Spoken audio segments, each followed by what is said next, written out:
Welcome everyone to Aaron Shack Politics, and we have everything you need to know here about the Gaza ceasefire deal, which has just gone through today, January 15th, 2024. So, there are several questions, and I have an article here from Prem Thacker at Zeteo that will break it all down, as well as a little bit of my personal opinion on what all this means and where do I think things go from here. So, will it end the bombing? Well, yes and no. I do think Israel will continue bombing up until Sunday, the date that the ceasefire will happen. And as Israel does in all ceasefires it's ever had, whether it's in Lebanon, Syria, Palestine, Gaza, wherever it is, they always continue a little bit of bombing here and there. They always breach. And sometimes Hamas will breach, or sometimes Hezbollah will breach. But usually it's only in response to Israel's breaching, and Israel is almost always the first to breach said ceasefires. So it wouldn't be uncommon if it happens. I hope it doesn't. I really hope that bombings could just end knowing that a ceasefire is coming Sunday, that you would just stop, right? But we'll see. One of the other questions it asks is, did Trump really make it happen? I would say no, but we're going to dive deeper into that.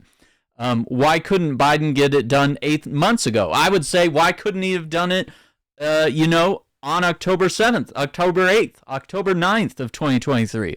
Why, at what point did it need to reach a certain amount of deaths before it was like, all right, guys, it's getting a little out of control. Let's see if we can tamp it down. Like, you've already killed tens of thousands more than what Hamas did on their one little day of breaking free of the borders of Gaza. So let's take a look at what Prem Thacker has said here. There's also some images here of Palestinians inspecting the debris of a building and vehicles destroyed after Israeli airstrikes on Gaza, January 14th.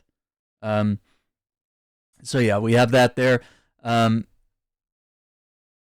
So for the first time in 400 days, because let's note here, Biden, Blinken, the UN, everyone at the United States at the UN, Israel, a couple other different countries have voted against every single ceasefire. So do not believe them when they tell you, oh yeah, we've been working so hard on this ceasefire and it's our pride and joy. Oh man, it really just a nice way to tie a neat little bow on this administration, and how we have always strove for peace in both Palestine and Israel, as we send them another $8 billion in weapons so that they can, just bomb them anytime they want. Don't believe them when they say that, because it's factually untrue. But they think you have a short memory, and you shouldn't, because honestly, this genocide has been ongoing for years, okay? So notably, the terms of the deal are largely similar to a proposed agreement President Joe Biden announced over the summer. In the nearly 8 months since then, more than 10,000 Palestinians have been killed since. Reporting indicates that Donald Trump may have forced the Israeli Prime Minister Benjamin Netanyahu into taking the deal, though he may have made promises that would enable Israel's violence in other ways. Things like moving the embassy to Jerusalem, was not a good move, but it was good for Israel, right? Though he may have made those promises, it's also yet to be seen if this will be a vehicle to fully end the war, or just a short-term pause to get some hostages out before continuing the bombing. Because once you have the Israeli hostages out, you could just kind of ruthlessly bomb all the Palestinians that are left. And as we already know, Israel considers civilians, men, women, and children, to be combatants in these kill zones that they've been so clearly defining, that their army has no problem killing absolutely everyone, regardless of whether they're Hamas or not. So we have to remember, this ceasefire has to stick, and this has to lead to the freedom of Palestinians, an end to the occupation and the apartheid. So let's take a look at what's in the deal, according to Prem Thacker here, describing what's in the deal. According to Qatar, which of course has been helping mediate all of the deals, any hostage releases and ceasefires that we've seen over the past few years. The agreement will be implemented in 3 phases, beginning on Sunday. It will be the first halt to the fighting since the 7-day humanitarian pause last November 2024, okay?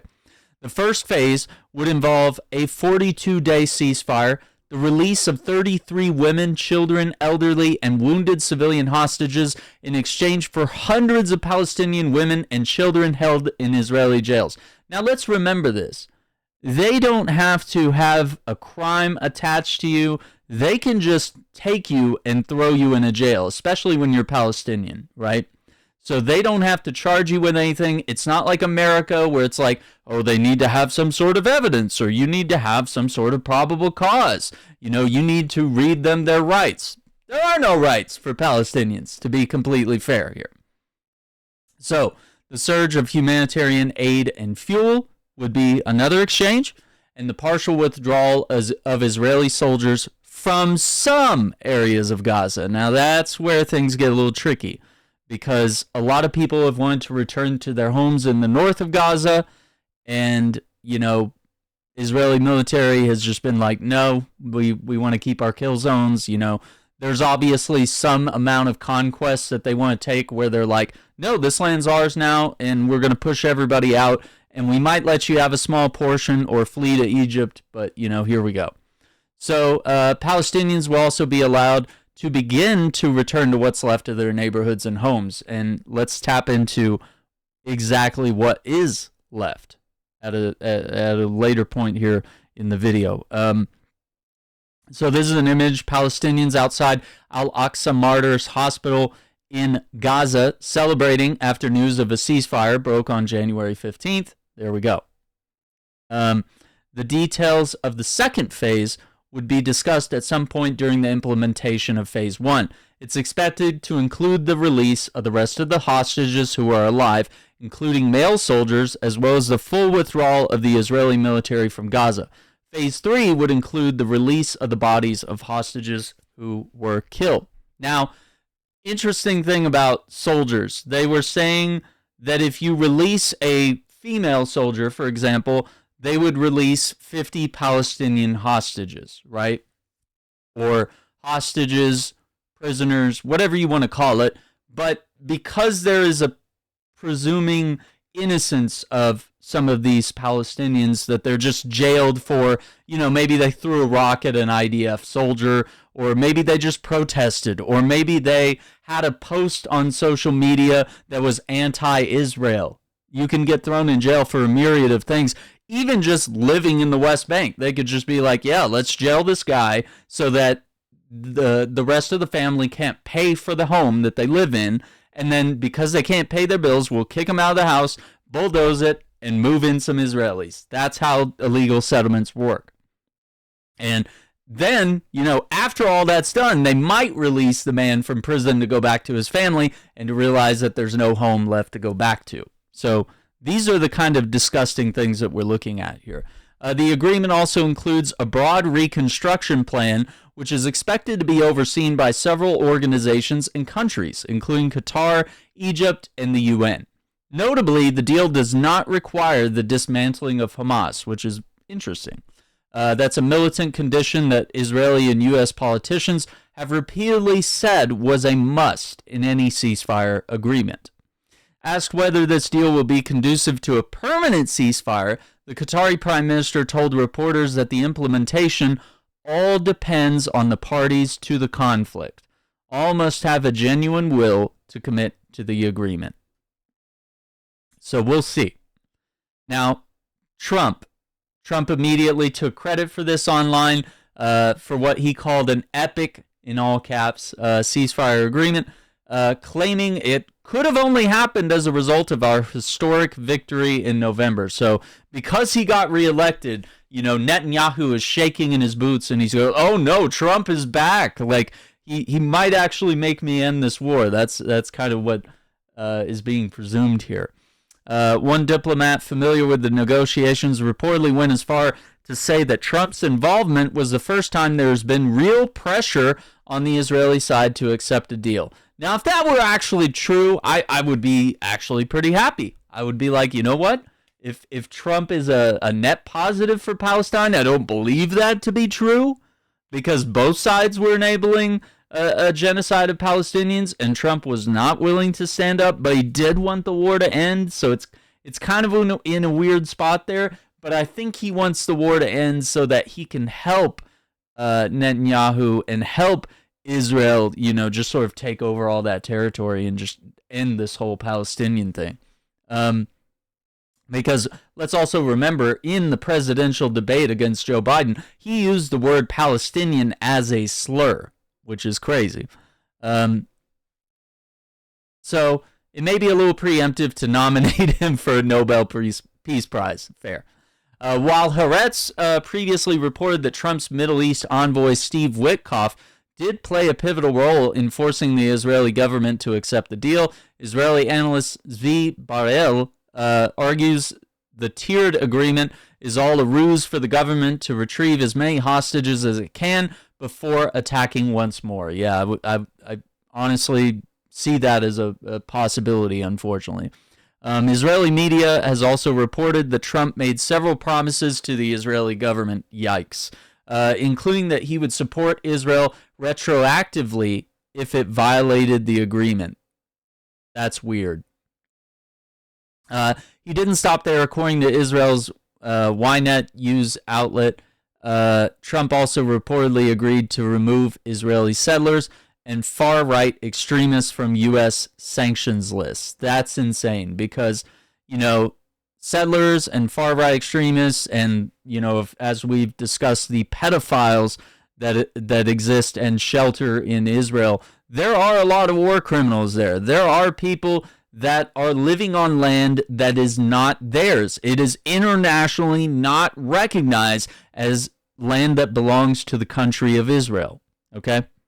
Palestinians, this photo here is Palestinians walking amid the rubble of buildings destroyed in Israeli strikes.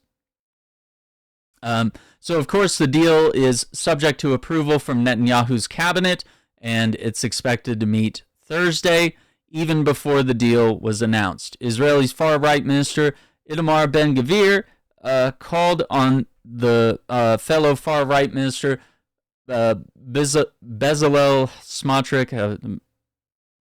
My language on this is, can't really read stuff like that.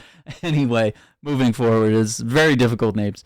To threaten to block the implementation of any deal, boasting on Tuesday that his political power had repeatedly managed to prevent such a proposal from going ahead time and time again. He admitted, however, that since then, additional parties have joined the government and, quote, we are no longer the decisive factor. Interesting. Now, diving deeper into Biden's failure, Biden, of course, lauded his own efforts too, which I don't think Biden or Trump deserve any sort of credit for this. So he was asked at a press conference who gets the credit, he or Trump. Biden responds, is that a joke? And honestly, I think it's a joke because neither of them, they've both been adamant. Even Kamala Harris was adamant about not doing any sort of ceasefire and only making moves that would benefit Israel and only giving Israel more and more weapons. He also stressed that the agreement was the exact framework of the deal I proposed back in May. So why didn't you get it done? If you're so gung-ho about it, why didn't you do it when it mattered, when it could have saved thousands of lives?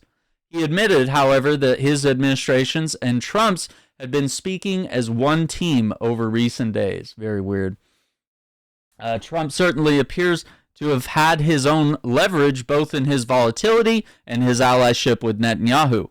But Biden and the Democrats had their own power too.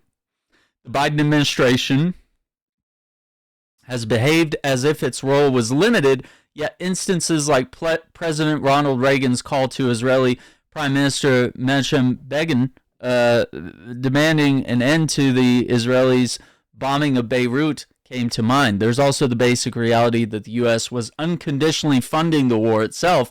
It was not some kind of distanced third party. I think we absolutely have to remember that. Despite courts and human rights organizations repeatedly finding that Israel has committed war crimes, Biden repeatedly provided arms and support to Israel in its genocidal war. The U.S. has violated its own law by continuing to send weapons and military aid to a nation the U.S. itself admitted likely violated international law with its help. There's no indication that Biden choosing a different path would have hurt him politically. After all, Biden was tanking in the polls. And his successor, Kamala Harris, who maintained his same policies, ended up losing. Domestically, poll after poll and mass protests nationwide showed widespread support for conditioning or ending U.S. aid to Israel in order to end the violence. A YouGov poll released on Wednesday showed that 29% of 2024 voters who didn't vote for Harris but did vote for Biden in 2020 said U.S. support for Israel's genocidal war was the top reason they did not support Harris. So once again, that's 29% of 2024 voters who didn't vote for Harris, but they did vote for Biden in 2020. So Biden's own ambassador to Israel admitted, perhaps unwittingly, that Biden's allyship with Israel contributed to making his challenge for re-election insurmountable. Now, there's a lot of uncertainty about this deal, okay? Israel has killed over 46,000 Palestinians, and very likely tens of thousands more that, you just haven't been able to count. They've displaced over 2 million people, and nearly 70% of all the infrastructure in Gaza, all the buildings, everything has been destroyed. And so, will Israel violate the ceasefire and welcome Trump's support in doing so?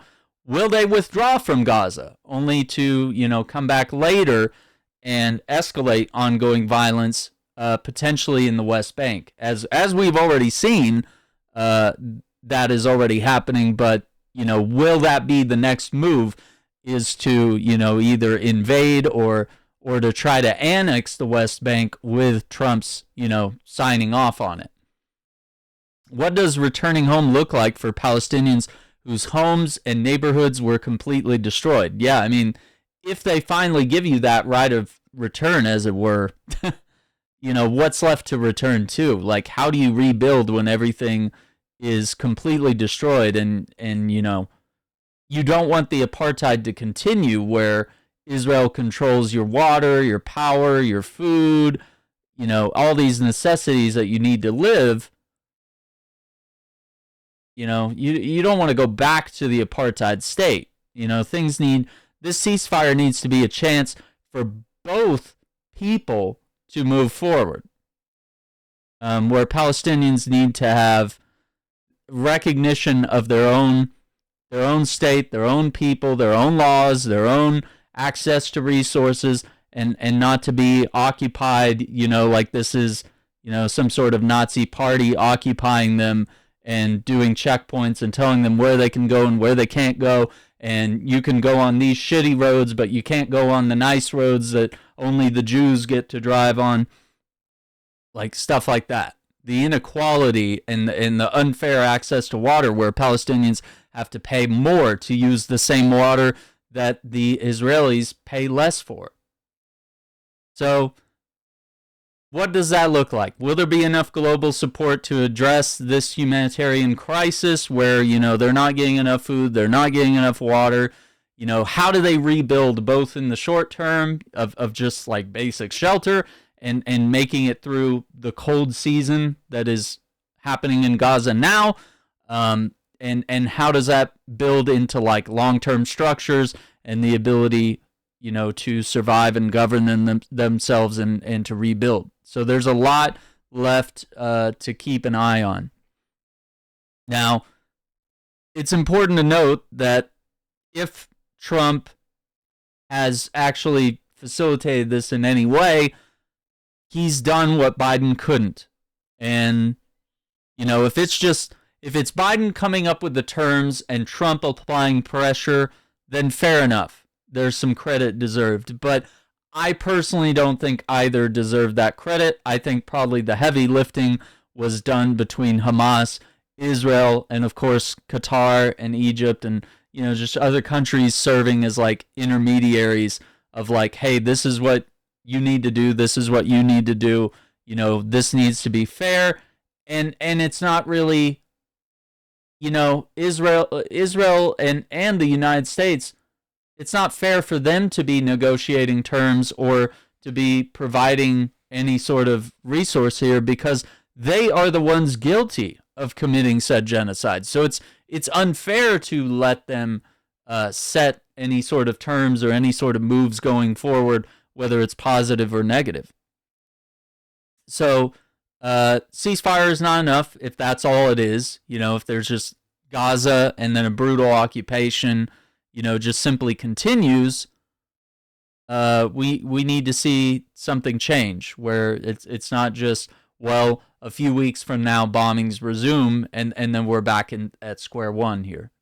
Except there are no hostages, which means there's no reason to ceasefire and there's no reason to apply any sort of like caution to this. So what does it mean? Okay, so what do we learn and what needs to happen moving forward? Well, first of all, this ceasefire is not, it is a celebration of sorts, that obviously there in Gaza, we are seeing that people are celebrating. And it's definitely a cause for celebration, but it's not the end because Palestine being free is really the end goal here. It's not just a ceasefire of like, well, they get to go back to the brutal occupation and the lack of access to power and water and, being like walled off in essentially, a lot of people call it an open air prison, but prison implies that they are guilty and that they deserve to be there. They're really just people that are refugees that have fled, and this is their native homeland, and it's the only place where they are safe and where they can live in their homeland where they can, some of it is that some of those people have fled from the West Bank. Some people from the 1948 Nakba have fled across the country and they're just scattered everywhere. And now Gaza is home for a lot of these people. So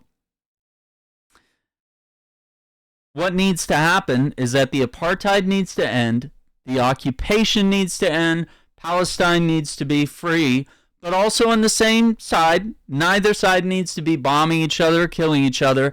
And yeah, I think the settlements have to end. The illegal settlements, that land needs to go back. And I know that's going to be a hard pill to swallow for, Americans and other people that have like moved over there. They're like, oh, Israel says all the Jews can come here and we can just take over land that doesn't belong to anyone, quote unquote, right? And you can just buy into it. And it's like, well, as long as you're Jewish, you can move here, even though it's, technically breaking international law to live on land that doesn't belong to you. You're just kind of moving in forcefully. And then, of course, IDF gives you guns and you get to force people out. And, of course, the military also does the same. So, yeah, the settlements have to end. The inequality has to end. And both sides probably have to learn to live with each other. Because if you're going to tear down the walls, and, maybe there will be some borders and stuff like that. But, I mean, you have to end the checkpoints. You have to end, the identity checks and attacking mosques and stuff like that. You have to realize that at least 3 major religions share Jerusalem and most of the Holy Land there as a holy and reverential place where a lot of people have either born there, worshiped there, their religions have started there, is the birthplace of a lot of things. And a lot of people live and worship in that area. And by the basis of those religions, there has to be like a peaceful coexistence there, whether you're Christian, whether you're Jewish, whether you are Muslim, right? And that's very simple. So it doesn't come down to a battle of race. It doesn't come down to a battle of religion. I think, and it's not that none of these people want to coexist, but there are sects of, extremist Muslims, for example, or the Zionists, which of course want anyone Christian or Muslim, they don't support either. They hate everyone that's not Zionist. They even hate people that are Jewish, but they are not aligned with the crazy Zionist stuff.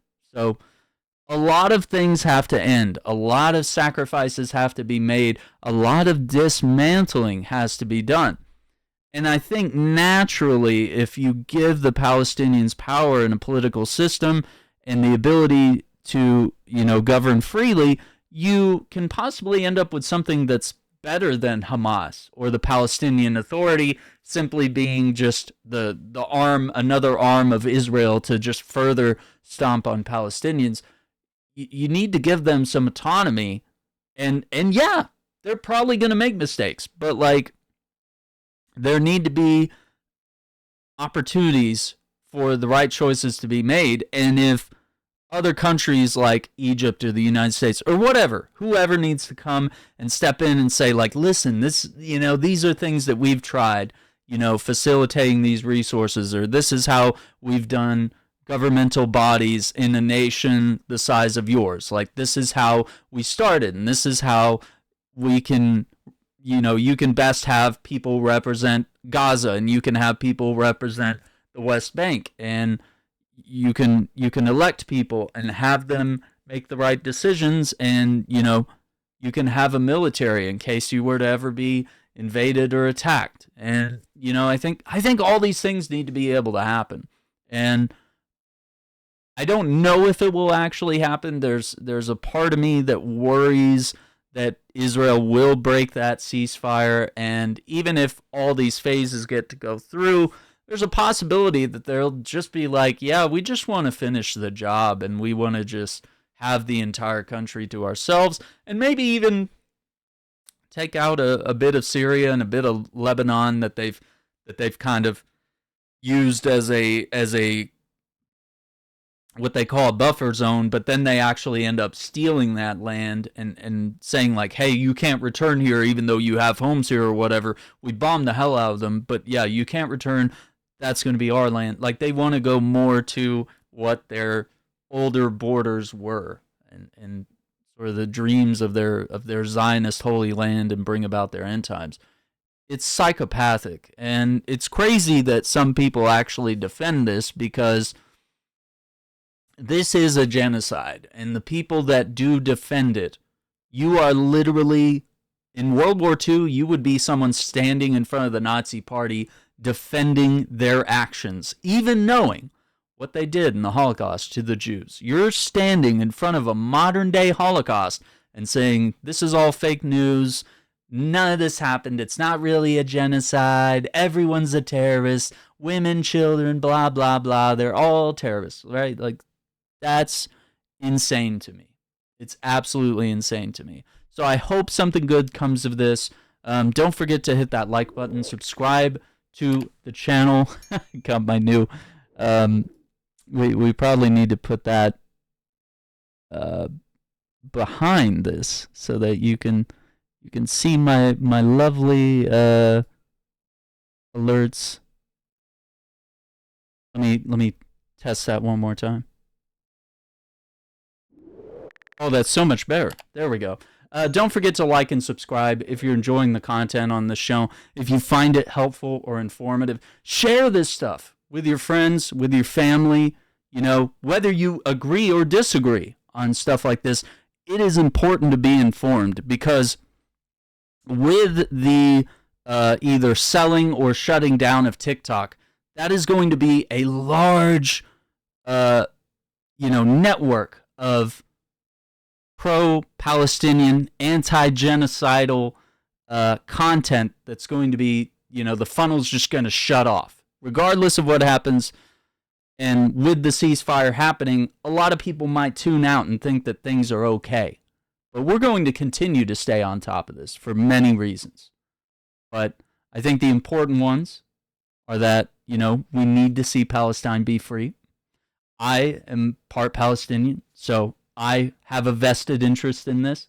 Maybe there's a little bit of bias, but I keep that in check when I talk about some of these issues, and I have to remember to look at this with a bigger lens of how does everyone apply to this? What does everyone think? How does the world feel? let me know in the comments. But, I mean, just remember, there's a mountain of evidence of this, of the genocide, apartheid, all that stuff.